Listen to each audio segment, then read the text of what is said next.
안녕하세요. 남편과 사별한 후 혼자서 살고 있는 50대 여성입니다. 남편을 잃고 인생이 끝난 줄 알았는데 로또에 당첨된 것처럼 인생이 180도 바뀌어버리고 말았습니다. 제가 이런 호화스러운 삶을 살게 될 줄은 꿈에도 몰랐는데요. 어릴 때부터 항상 부족하게 자라서 돈과 먹을 것이 풍족해지니 적응하기 어렵네요. 로또에 당첨된 것도 아닌데 갑자기 부자가 되어버렸다니. 여러분들이 듣기에는 의아스러우실 겁니다. 우선 제가 얼마나 어렵고 힘들게 자랐는지 들어보시길 바랍니다. 저는 막노동하는 아버지와 엄마는 시장에서 떡집을 하는 집안에서 자랐습니다. 두 분 다 아침 일찍 나가서 일을 하셔서 어릴 때부터 자립심 넘치게 컸어요. 제가 알아서 밥을 차려 먹고 집안일을 하다 보니까 어느 정도 컸을 때에는 엄마보다 집안일을 잘했습니다. 중학생이 되자 아버지와 엄마를 위해 아침밥을 차려드릴 정도로 집안일 도사가 되어버렸죠. 그 무렵 옆집으로 이사오게 된 남편을 만나게 되었습니다. 짐을 나르는 소리가 들리고 시끌벅적해져서 슬쩍 나가보니 제 또래가 서 있더군요. 동네에 제 나이 또래가 없어서 친해지고 싶었습니다. 게다가 어찌나 짐도 척척 나르고 야무진지 저보다 한두 사람 많아 보였습니다. 친해지고 싶은 마음에 제가 엄마가 만든 떡을 몰래 가져와서 나누어 주었습니다. 남편이 저보고 굵직한 목소리로 고맙다고 하는데 설레더라고요. 그 뒤로 제가 음식을 직접 해가서 나누어 준다는 명목으로 남편을 보러 갔습니다. 그렇게 남편을 몰래 짝사랑한 지 1년이 지났을 무렵이었습니다. 남편은 저와 다른 학교에 다녔지만 같은 방향이었습니다. 그래서 제가 매번 찾아가서 시아버지께 태워달라고 했죠. 처음에는 남편이 저를 귀찮아했지만 저는 끈질기게 남편을 쫓아다녔습니다. 그랬더니 시아버지께서 둘이 결혼을 하라는 농담을 하시더군요. 너네 맨날 이렇게 학교 같이 다니면서 언제 사귈래? 얼른 사귀어야지. 결혼도 하고 그렇지. 남편이 얼굴을 붉히고 창피해하는 듯 하면서도 싫어하는 것 같지는 않았습니다. 부끄러운 마음에 얼굴을 푹 숙이고 있다가 남편을 쳐다보니 남편도 저를 쳐다보고 있었습니다. 그 눈빛과 마주한 순간 남편과 제가 같은 감정을 느끼고 있다는 사실을 알아차렸습니다. 그 뒤에 일어난 일은 여러분도 아실 거예요. 점차 남편이 저를 받아주어서 절친한 친구이자 연인 사이가 되었죠. 중학교를 졸업하고 고등학교를 졸업한 후에도 남편과 제가 쭉 교제하고 있으니 집안 어르신들이 결혼 이야기를 꺼냈습니다. 너네들도 이제 결혼해야지. 언제까지 그렇게 사귀고만 있을래? 얼른 결혼해서 손주 보여줘야 효자 효녀 노릇도 할 수 있다. 시부모님이 갑작스럽게 결혼을 독촉하시는 이유가 있었습니다. 저희 남편도 이제 땡땡 건축회사에 들어가 밥벌이를 하게 됐으니 식을 미루면 안 된다고 하셨거든요. 그 당시 저희 아버지가 뇌졸중에 걸리신 상태였습니다. 몸이 점점 굳어가고 있어서 앉아 있을 수 있을 때 식을 치러야 했죠. 그래서 저는 아버지 대신 삼촌의 손을 잡고 신부 입장을 하였습니다. 서둘러 준비한 결혼식 치고는 괜찮은 결혼식이었는데요. 아직도 희미하게 웃어 보이는 아버지의 표정과 기쁨의 눈물을 흘리시는 엄마, 긴장한 듯 행복해 보이는 얼굴을 한 남편이 생각납니다. 저라면 이렇게 급하게 결혼식 올리기 힘들었을 텐데 아무래도 남편을 잘 만난 것 같았습니다. 또 언제 돌아가실지 모르는 아버지를 위해 남편이 얼른 애를 가지자고 말해주었습니다. 정말 고마운 사람이었죠. 남편이 힘써준 덕분에 첫째 아이를 빨리 가질 수 있었습니다. 다행히 저희 아버지가 만석이는 보고 떠나셨는데요. 민석이의 자그마한 손을 잡고 울먹거리시는 모습이 아직도 눈앞에서 아른거립니다. 아버지 장례식을 치르고 자꾸만 마지막 그 모습이 생각나서 눈물이 멈추질 않더군요. 그날 이후로 몸에 수분이 마를 정도로 울 일은 없을 거라고 생각했습니다. 하지만 5년 뒤 엄마가 낙상사고로 돌아가셨습니다. 화장실에서 미끄러져서 허망하게 가버리신 거죠. 그때 저는 정말 불효자라고 생각했습니다. 엄마를 혼자 지내게 해서 이런 일이 생긴 것 같았거든요. 제 앞에 저승사자가 어슬렁거리며 제가 소중하게 생각하는 사람들을 다 앗아가는 기분이었습니다. 밤마다 꿈에서 아버지가 나타나고 엄마가 나타나셔서 슬피 우셨습니다. 하지만 제게는 소중한 아들과 다정한 남편이 옆에 있었기에 힘을 내서 현실을 잊으려 노력했습니다. 그렇게 이들이 고등학교를 졸업하고 대학교를 입학할 시기였는데요. 저희 가족에게 또 커다란 시련이 찾아오고 말았습니다. 점점 제 머릿속에서 잊혀져 가던 엄마가 다시 제 꿈속에 나타나 슬피 울더라고요. 너무 슬퍼서 꿈속인데도 눈물을 뚝뚝 떨어뜨릴 정도였어요. 잠에서 깨어났더니 눈물로 베개가 흠쩍 젖어 있었고 마치 우울증에 걸린 사람처럼 온몸에 힘이 빠져서 정신을 차릴 수가 없었죠. 비몽사몽 일어나서 화장실을 가려던 순간 전화벨이 무섭게 울렸습니다. 직감적으로 두려움이 느껴졌습니다. 이 전화를 받는 순간 무슨 일이 일어나겠구나 싶어서 손을 떨면서 전화를 받았습니다. 저희 집에 전화를 건 이는 남편의 건축회사였습니다. 여보세요? 저 땡땡 건축회사 소장입니다. 지경 반장님 사모님 되시죠? 저 반장님이 많이 다치셔서 얼른 와보셔야 할 것 같습니다. 여기 땡땡 병원인데 반장님 긴급 수술 중입니다. 그 말을 들은 순간 제가 뭘 맨발 바닥으로 나간지도 모르고 뛰쳐나갔습니다. 부모님도 잃게 된 상황에서 제정신이 아니었던 거죠. 남편 이름을 외치면서 미친 사람처럼 달리다가 아무 차나 붙잡고 제발 땡땡 병원까지 가달라고 외쳤습니다. 모르는 사람 차를 얻어 타서 땡땡 병원으로 가보니 저희 남편이 싸늘한 주검이 되어 누워있더군요. 소장이 제가 남편 옆에 풀썩 주저앉아 남편 이름을 부르자 와이프라는 사실을 눈치챘는지 모든 사실을 다 이야기해 주었습니다. 최 반장님이 10층에서 떨어지는 철제물에 맞아서 이렇게 됐습니다. 죄송합니다, 사모님. 하필이면 그때 최 반장이 안전모를 안 쓰고 있는 바람에 명을 달리한 것 같다고 하더라고요. 그 뒤로 소장이 무어라 위로의 말을 건넸는데 귀에 들어오지 않았습니다. 남편이 죽었다는 것만으로 충격적인데 전업주부로 살고 있는 저는 금전적인 문제까지 휘말리고 말았습니다. 겨우 남아있는 돈으로 남편 장례식을 치르니 한 푼도 남아있지 않았거든요. 당장에 아들 대학 등록금도 될 수 없었고 다달이 나가는 집세도 당연히 낼 수 없었습니다. 이제 제가 직접 돈을 벌어야 했지만 막상 사회에 뛰어들자니 정신적으로 참 힘들었습니다. 어릴 때는 쭉 집안일만 하다가 성인이 되자마자 남편과 결혼했으니까요. 그러고 아들이 성인이 될 때까지 단 한 번도 돈 벌어오는 일을 한 적이 없었습니다. 하지만 곧 대학교를 입학하는 아들을 위해서 어떻게든 먹고 살려고 발버둥 쳐야 했죠. 그래서 결국 친구들이랑 형제들에게 전화에 돈을 빌리는 지경까지 찾아왔어요. 한 푼이라도 빌려줄 줄 알았던 친구들이랑 형제들이 모두 다 저를 피하거나 돈이 없다고 말하더군요.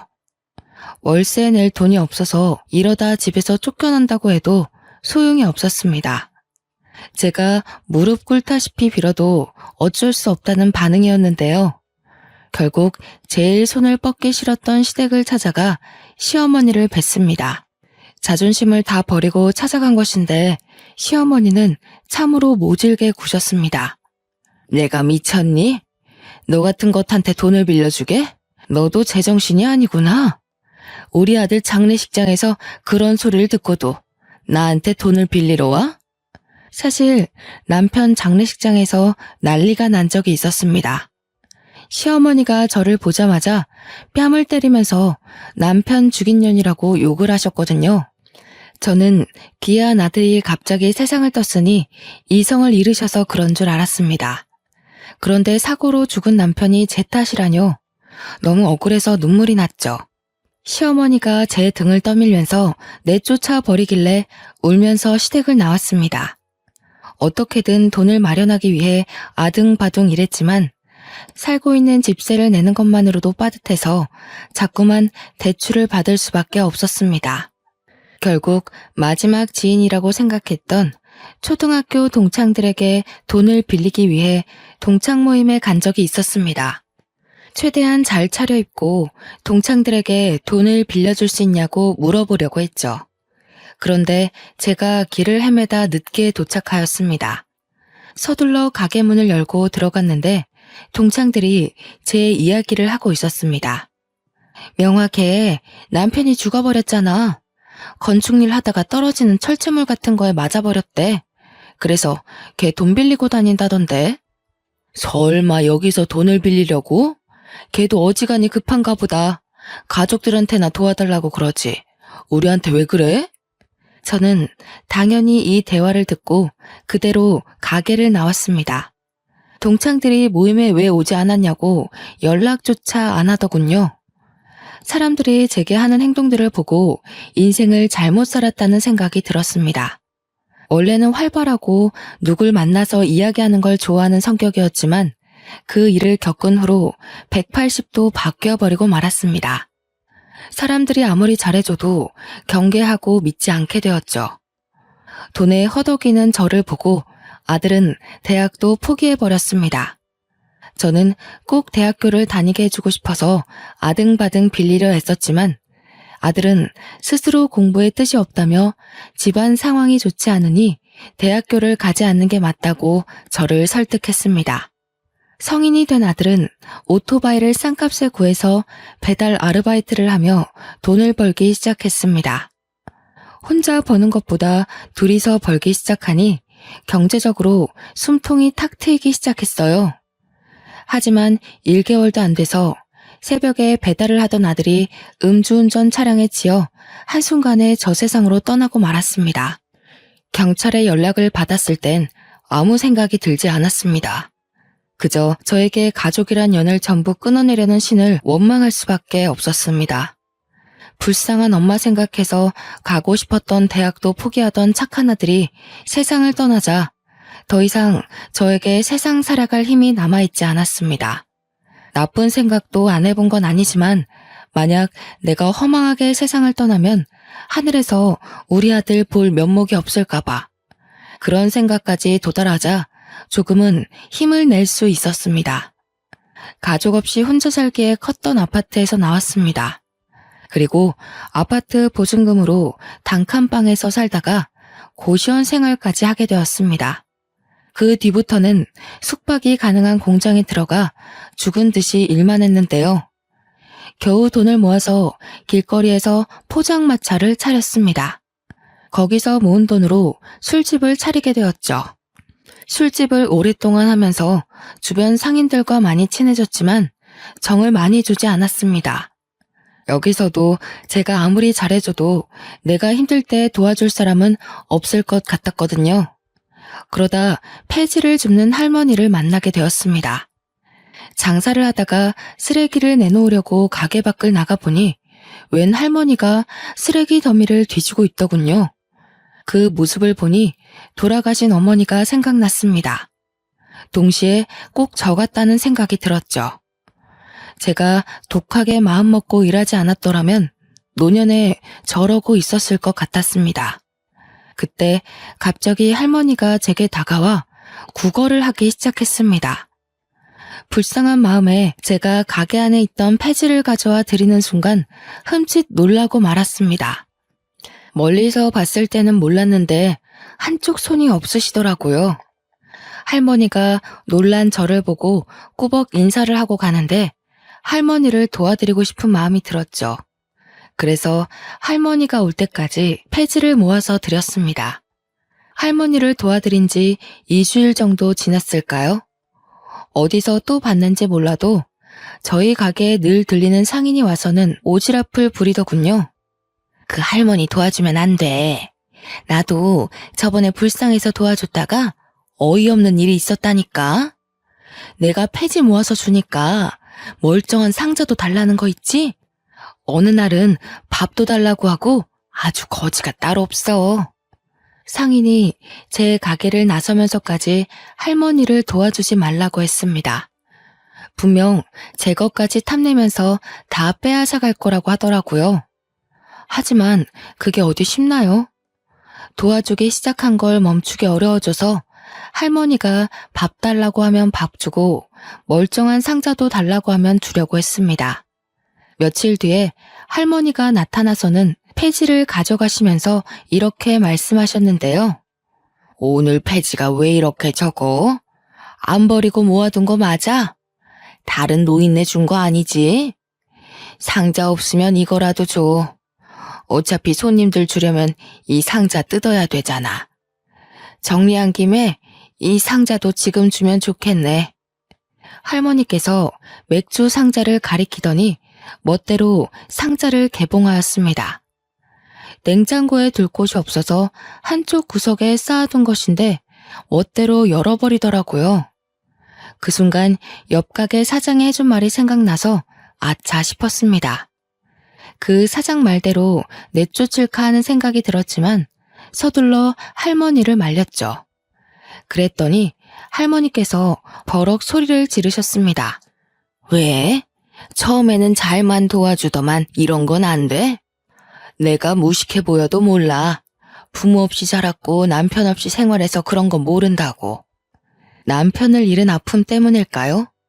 부모 없이 자란 것보다 남편 없이 자랐다는 말이 귀에 들어왔습니다. 그런데 할머니가 제게 남편이랑 사별했다는 말을 하더군요. 그래, 몇십 년 동안 남편 죽인 년이라고 들었더니 제정신 아니다. 미친 노인네 처음 보냐? 얼른 다른 상자도 열어서 놔줘. 저는 할머니가 일부러 이러는 거라고 생각했습니다. 제가 화를 낼 때까지 무엇이든 해보는 느낌이 들었거든요. 그 생각이 드니 희한하게 화가 나지 않았습니다. 오히려 더 차분하게 여기까지만 드릴 수 있다고 상자 하나를 더 열고 가지런하게 정리해서 드렸죠. 그 뒤로 할머니의 행보는 더욱더 심해졌습니다. 어느 날은 손님들이 많은 시간대에 찾아와 아무 테이블이나 앉아버리는 거 있죠. 뒤에 손님이 기다리고 있어서 서둘러 할머니에게 다가가니 오히려 제게 호통을 치셨습니다. 설마 내쫓으려는 게야? 나도 손님이야. 기다렸다가 앉은 거니까 얼른 술상 내와. 당연히 거짓말이라고 생각했지만 손님들 앞에서 언성을 높일 수 없었습니다. 손님들에게 양해를 구하고 술상을 차려와 할머니께 드렸죠. 그래놓고 계산도 하지 않고 가버렸습니다. 이런 일이 계속해서 생기니 저도 지치더군요. 당연히 할머니의 이런 행보는 동네에 제대로 소문이 나버렸으니 한날 상인들은 제게 찾아와 물었습니다.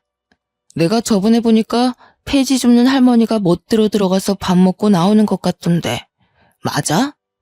나도 불쌍해서 도와줬더니 밥 달라고 하고 돈 달라고 하고 나중에는 가게도 달라고 할 것 같더라고. 당한 사람이 한둘이 아니야. 상인들이 할머니 뒷담을 하길래 손사래를 치며 너무 그러지 말라고 했죠. 그랬더니 상인들이 오히려 화를 내며 저를 나무랬습니다. 자네도 다 받아주지 마. 오냐오냐 받아주니까 아직까지 이 동네에 있는 거 아니야. 자네도 따끔하게 한마디 해서 확 쫓아내자고. 그 노인네 때문에 장사 안 돼서 미쳐버리겠어. 난 바로 옆집이라서 힘들어. 할머니가 소란 피우면 우리 가게에 있던 손님들이 다 나가서 쳐다보고 있다고. 상인들이 이런 식으로 눈치를 주길래 알겠다고 하고 돌려보냈습니다. 민폐 끼쳐서 미안하다고 외치며 상인들을 내보내던 와중 전봇대 뒤에 숨어있던 할머니와 마주쳤는데요. 아무래도 상인들끼리 하는 말을 엿들은 것 같았습니다. 저랑 눈이 마주치자 바로 등을 돌리고 가버리더군요. 그 모습을 보니 동창 모임에서 뒷담을 듣고 집으로 돌아가는 제 모습이 생각났습니다. 안쓰러운 마음이 들어서 할머니가 다시 찾아오길 기다렸죠. 3일 뒤에 할머니가 가게 앞을 지나가길래 서둘러 불러서 밥을 먹자고 했더니 할머니가 신경질을 부렸습니다. 밥은 무슨, 내가 무슨 거지인 줄 아나? 먹고 왔으니까 됐어. 우리 사이에 왜 그래? 우리 엄마 같아서 그래. 엄마, 딸이 챙겨준다고 할 때 와. 안 그러면 평생 밥 안 준다. 제가 장난스럽게 애교를 피우니 할머니가 못 이기는 척 다가오더군요. 그날 같이 밥을 먹는데 정말 돌아가신 엄마랑 밥을 먹는 것 같았습니다. 마음 한켠이 찡해져서 밥도 잘 먹지 못하고 할머니가 밥을 먹는 모습을 지켜보았죠. 그 뒤로 할머니를 엄마라고 부르며 친딸처럼 굴었는데요. 할머니도 저한테서 마음의 문을 열었는지 예전처럼 찾아와서 장사를 방해하거나 상자를 마음대로 가져가지 않았습니다. 역시나 제 예상대로 괜히 심술을 부린 것 같아서 할머니께 더 잘해드렸는데요. 그날도 할머니가 밥을 먹으러 왔길래 상을 차려드렸습니다. 천천히 잡수시라고 말했는데 갑자기 제게 이런 말을 꺼내더라고요. 너 그 소리 못 들었어? 내가 건물주라는 소리 들어봤을 법도 한데 궁금하지 않아? 처음 듣는데? 엄마 건물주야? 근데 그게 무슨 상관이야. 내 건물도 아닌데. 제가 이렇게 넘어가 버리니 할머니가 더 이상 묻지도 않더군요. 저는 할머니가 건물주라고 생각하지 않았습니다. 상인들이랑 대화를 하다가 할머니 생각이나 물어보았지만 저랑 친한 상인이 말하길 그 할머니가 노망난 것 같다고 하였습니다. 정정해 보이는데 노망이 났다니 정말로 할머니가 치매에 걸린 건 아닐까 걱정이 되었습니다.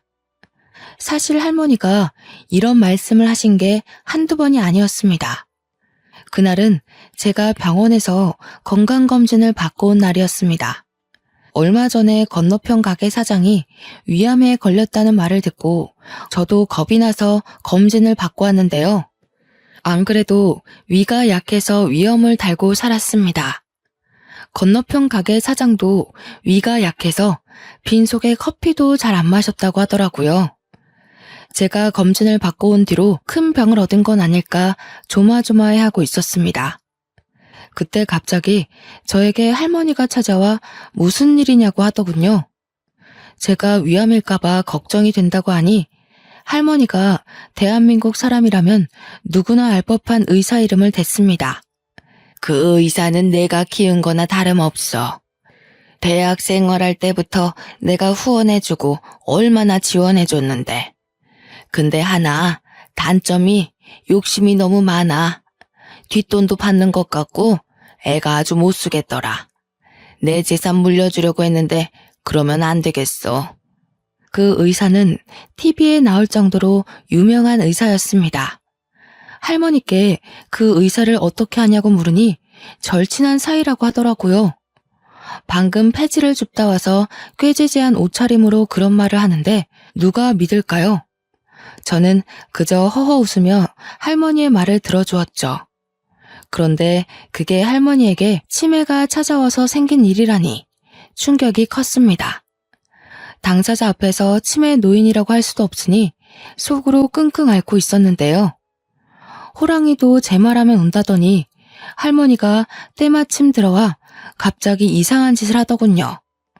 갑자기 가게 앞에 주저앉아 돈이 필요하니 당장 달라고 하였습니다. 그 금액이 무려 1,000만 원이었습니다. 이게 다 치매 증상인 걸까 싶어서 당황스러운 마음에 할머니를 일으켜 세웠는데요. 1,000만 원을 빌려주면 갚을 능력은 되냐고 물으니 뻔뻔하게 대꾸하셨습니다. 배지 줍는 노인네가 무슨 돈이 있다고 1,000만 원을 갚아? 그냥 줘. 엄마 하면서 친딸인 척 할 때는 언제고 왜 못 주는데? 할머니가 어디선가 또 상처를 받고 와서는 제게 이러는 거라고 생각했습니다. 저를 떠보는 것인지 화풀이를 하는 것인지 알 수 없었지만 다 이유가 있는 거라고 생각했죠. 그래서 할머니를 꼭 아는 채 살살 달래주었습니다. 그저 치매 걸린 엄마 대하듯 대했는데요. 그 뒤로 마음이 불편해져서 1,000만 원을 누구한테 빌려야 하나 고민하고 있을 때였습니다. 옆 가게 사장이 제 가게를 찾아와 이상한 말을 꺼내는 거 있죠? 최 사장, 남편이랑 사별한 걸로 알고 있는데 혹시 만나는 사람 있어? 내가 남자 소개시켜주려고 하는데.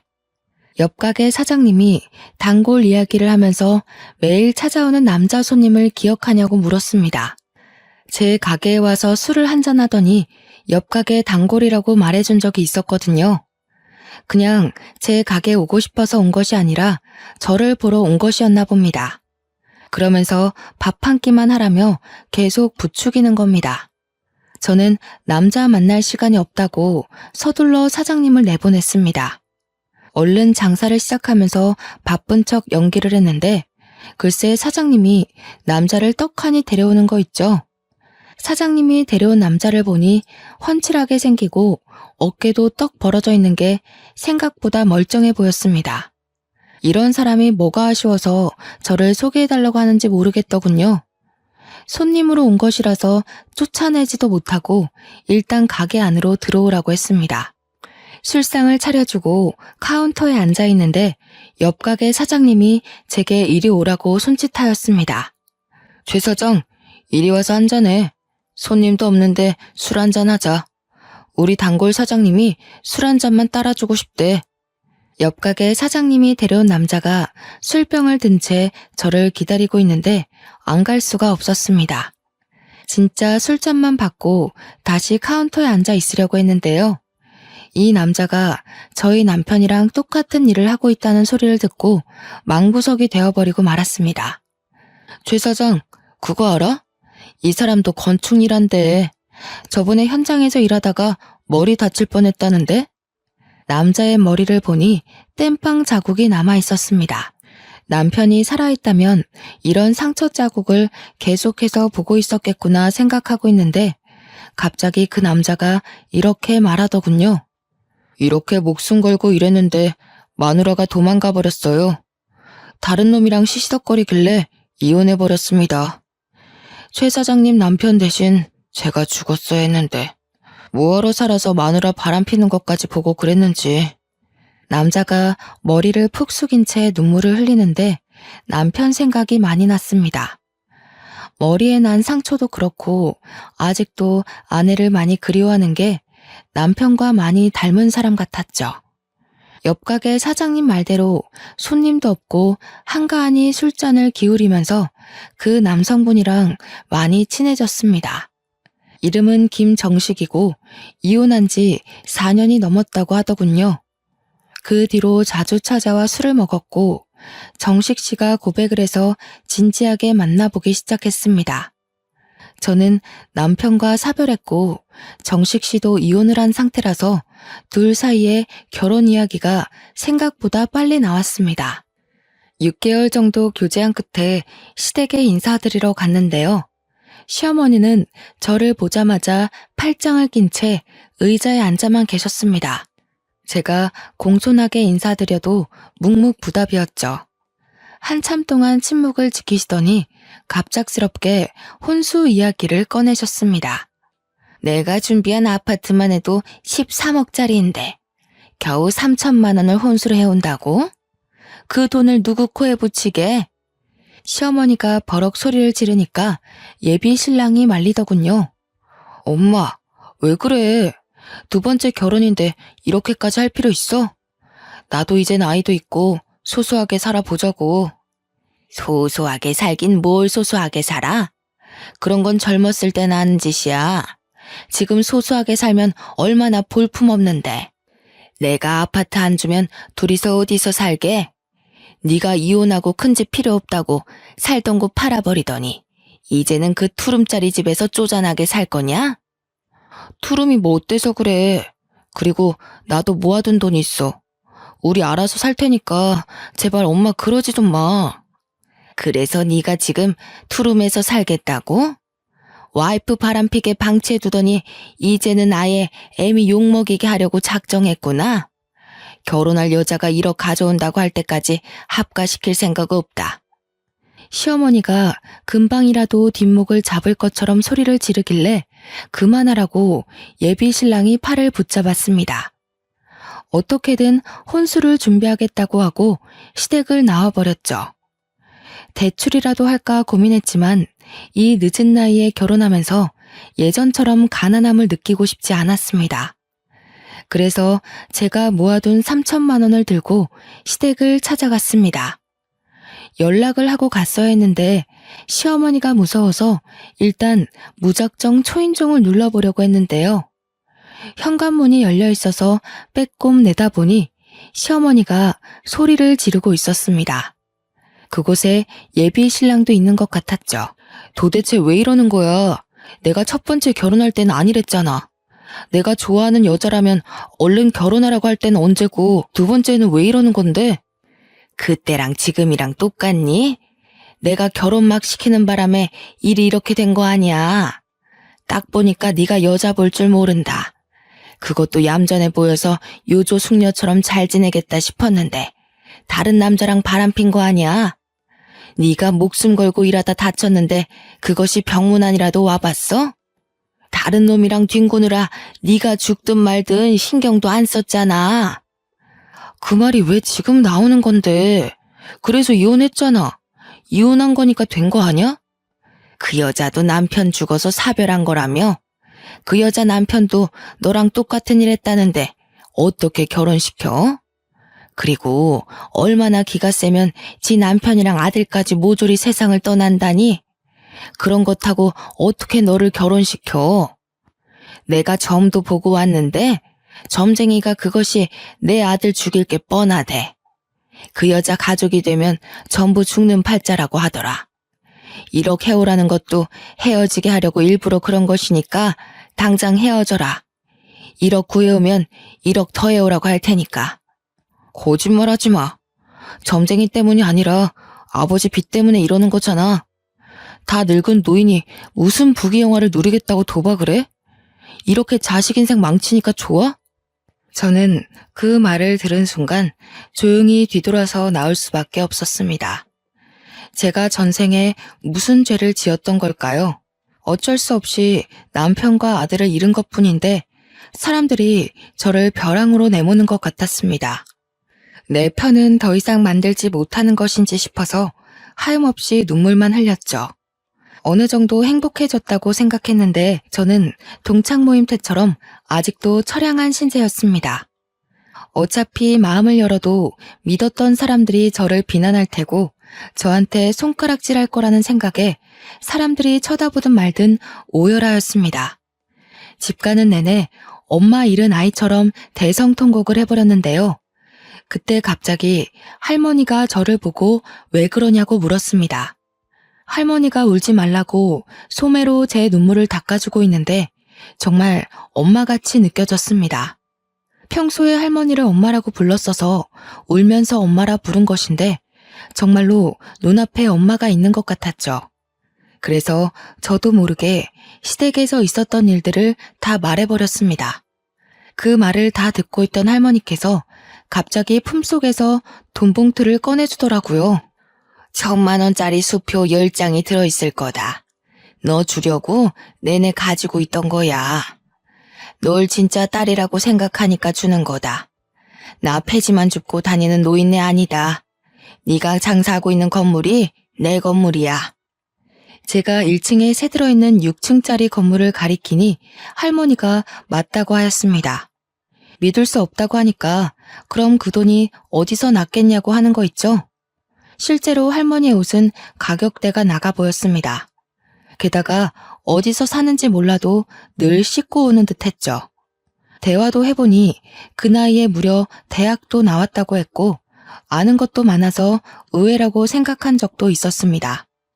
제가 얼떨떨한 표정으로 1억이 든 봉투를 바라만 보고 있으니 할머니는 호탕하게 웃으며 꽤 충격적인 말을 해주셨습니다. 네가 남보다 나으니까 그런 거다. 내 자식들은 내가 사고로 손이 없어지니까 나 몰라라 하더라. 지들끼리 양로원에 집어넣자고 하고 재산 이야기만 하면서 쑥덕거리길래 아예 영 끊었다. 자식들 몰래 이사 온 거라서 자식들은 내가 지금 어디 사는지도 몰라. 그딴 놈들한테 재산 물려주느니 차라리 사회에 환원하려고 했는데 정부 놈들을 믿을 수가 있어야지. 할머니 말로는 건물주인 줄 알고 싹싹하게 구는 상인들한테 테스트를 해봤다고 합니다. 사실 건물주가 아니고 폐지를 주우러 다닌다는 사실을 알리니 상인들 태도가 싹 바뀌었다고 하죠. 그 뒤로 상인들이 몇 번이나 바뀌어서 할머니가 건물주라는 소문이 전부 사라져버린 거죠. 대신 할머니가 무전 취식하면서 폐지 주우러 다니는 노인이라는 소문이 자리한 것인데요. 그 상태로 건물주라는 소리를 하니 아무도 믿지 않아서 할머니가 그런 사람들을 시험해 본 것입니다. 내가 몇 년을 속여봤는데 사람들은 다 똑같더라. 내가 나중에 건물주라고 밝히니까 다들 이용해 먹으려고 하더라고. 그래서 주는 거다. 너는 내 친딸들보다 낫다. 그러니 얼른 받아라.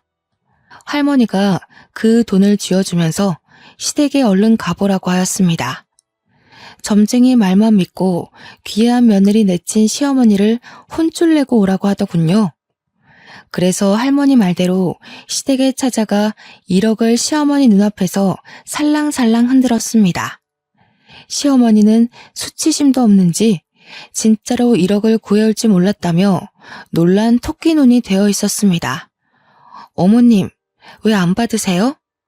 여기서 1억 더 필요하세요? 그럼 가져올게요. 사실 어머님께서 하신 말씀 다 들었어요. 1억을 가져와도 1억을 더 가져오라고 말씀하시려고 했잖아요. 어머님, 생각보다 저희 집안에 돈이 많아서 1억은 물론 10억, 100억까지 가져올 수 있어요. 아니, 부모님이 대체 뭐 하시길래? 설마 친척들한테 부탁한 거니? 그건 어머님이 아실 거 없고요. 100억은 넘게 가져올 수 있지만 이제 제가 어머님 집안으로 들어갈 생각이 없어졌어요. 제가 이렇게 말하니 시어머니 입이 점점 벌어지더군요. 자리에서 일어나 가버리려고 하니까 제게 매달려 소리치기 시작했습니다. 잠깐만. 내가 점쟁이 말에 홀려서 머리가 어떻게 됐나 보다. 우리 이러지 말고 대화를 좀 해보게. 응? 이건 놓으세요. 저는 이런 집안이랑 같이 살 수 없어요. 그리고 저랑 가족이 되면 다 죽는다고 어떤 점쟁이가 그랬다면서요. 그런데 눈앞에 1억이 있으니까 가족의 연을 맺고 싶어졌나요? 이제 보니 어머니 참 간사하네요. 얘야, 내가 미안하다. 나는 네가 이런 사람인 줄 모르고 점쟁이 말만 듣고 무작정 반대했던 거야. 네가 이렇게 능력이 있었으면 전보로 가지도 않고 바로 결혼시켰다. 너도 정식이랑 이혼한 여자가 어떤 것인지 알고 있잖아. 그런 것 때문에 내가 의심병이 들어서 그랬어. 그 여자랑 제가 같나요? 엄연히 다른 사람인데 그 사람이랑 저를 비교하면 안 되죠. 돈이랑 결혼시키는 것도 아니고 지금 뭐 하는 짓인가요? 내가 원래 이런 애가 아닌데 우리 남편이 도박을 해서 그래. 빚이 갑자기 생겨서 너한테 못할 짓을 한 거다. 빚이 너무 무서워서 그랬다. 그러니까 네가 좀 도와줘라. 내가 이렇게 빌게. 그 빚은 어머님 사정이죠. 제가 왜 남의 집 빚 문제를 저한테 이야기하시죠? 저 정식 씨랑 이제 끝낼 거예요. 제가 어머님을 획 밀치고 밖으로 나와버렸습니다. 뒤에서 어머님이 제 이름을 부르며 울부짖었지만 뒤돌아보지 않았습니다. 물론 예비 신랑이랑 따로 만나서 헤어지자고 했죠. 전화통화로 그 이야기를 하니 예비 신랑이 집까지 찾아와 저를 설득하려고 하였습니다. 명아야, 이게 도대체 어떻게 된 일이야? 어머니가 뭐라 하셨어? 같이 가서 다시 말씀드려보자. 말할 것도 없어. 나는 어머님이랑 할 말 없으니까 돌아가. 정식 씨도 결혼해봐서 알잖아. 우리 둘이 결혼하는 것도 아니고 집안끼리 결혼하는 건데 벌써부터 이런 식으로 굴면 나 이해 못해. 엄마가 빚 때문에 제정신이 아니라 그래. 지금 병원도 다니고 계셔.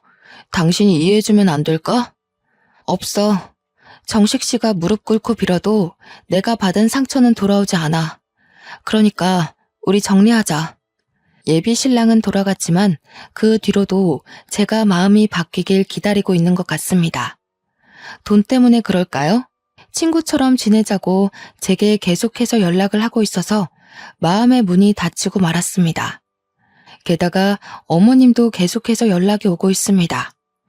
며칠 전에도 제게 전화가 와서 받아봤는데요. 울먹거리면서 저한테 하소연을 하시더라고요. 얘야, 진짜 우리 정식이랑 안 만나줄 거니? 우리 아들한테 들었다. 우리 아들이 계속 만나자고 해도 안 만나준다며. 지금 만나는 남자도 없다며. 한 번만 만나주면 안 되겠니? 아니요, 그럴 생각 없습니다. 지금 어머님 팔자 고치려고 아들 결혼시키시려는 거예요? 이제 차단할 거니까 제 번호 알아내서 연락하지 마세요. 명화야, 우리 명화, 내가 잘못했다. 제발 빚 좀 갚아다오. 시어머니가 애타게 제 이름을 불렀지만 전화를 뚝 끊어버리고 말았습니다. 한참을 망설이다 시어머니의 번호를 차단하긴 했는데요. 참 나쁜 사람이었지만 매정하게 구니 제 마음이 불편하더군요. 그럴수록 할머니와 지내는 시간을 늘리고 있습니다.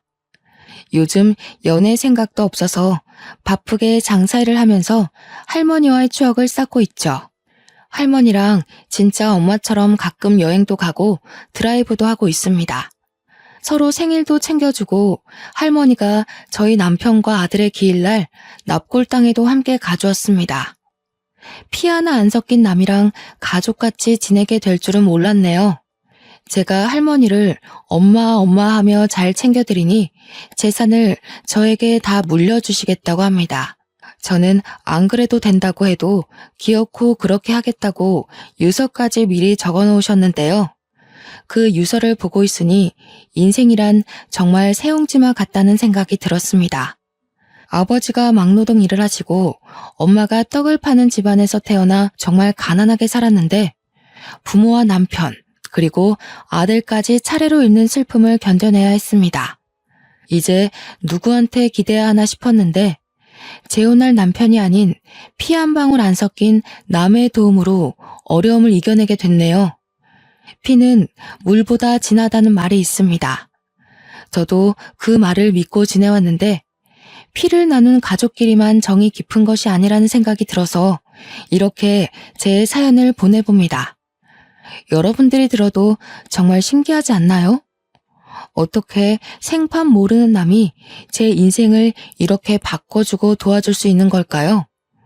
여러분들도 힘이 들 때마다 제 사연 들으면서 나도 언젠가 좋아지겠지 싶은 마음이 드셨으면 좋겠습니다. 여러분들에게도 저처럼 은인이 찾아와 인생길이 환히 열렸으면 좋겠습니다. 저도 누군가에게 은인이 돼서 아프고 힘든 사람들을 도와주며 살도록 하겠습니다. 감사합니다.